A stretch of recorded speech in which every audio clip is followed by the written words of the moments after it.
Um, in the beginning, when you preach Christianity to people in the world, it is clear that church had a great uh, role as the center of preaching and center of delivering the Christian message to the world. But after for the first Christian generation in any country, we understand that church is the sole dominance or the sole power of Christian theology and ideologies, and the churches were the center part of designing that Christian society.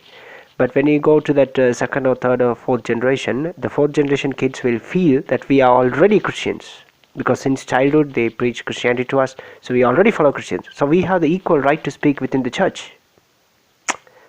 So church is also speaking, we are also speaking. So you can't manipulate or dominate Christian society. You cannot enslave Christian society. You cannot force your ideology or denominational theologies within the Christian society. But we understand there is a role and there is a necessity to get the correct theology and correct Bible preaching and biblical teachings, gathering as Christian people to worship Jesus within the Christian church. It's okay. But it doesn't mean that the church or the management or the leadership of the church have that fundamental right to manipulate or to dominate the Christian society the way it thinks and works. But we understand that we should not violate any biblical values within our actions or within our framework of education or anything. But we have the right to speak, and we have the right to analyze, and we have the right to argue on any secular or Christian or theological or non-theological or any other ideas within ourselves. Hence we are living in a world in which we debate over the ideas and ideologies on its accuracy and pros and cons of it. So church cannot deny that right. But we understand, but we don't have the right to question biblical ideologies and biblical things and any other things.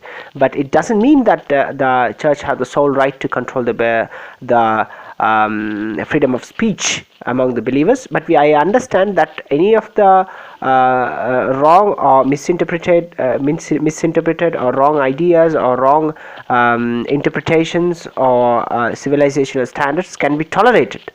So that's wrong. And we understand that, but it doesn't mean that the believer should be controlled without giving the right to speak within the church, because church cannot preach anything or whatever they want, because there is a fundamental right to the believer to talk and share their thoughts and views within the church. And if the church and the management or the pastors are preaching something wrong, and if we feel it when we read the Bible as it is, the teachings of the particular pastor is wrong, then the Christian believer have the right to stand up and speak and share his thought on that particular Bible verse to the Christian public. So that should be confirmed, and that should not be denied, and that should not be cancelled in any term, under any circumstances, regarding the fundamental rights of speech of a believer within the church.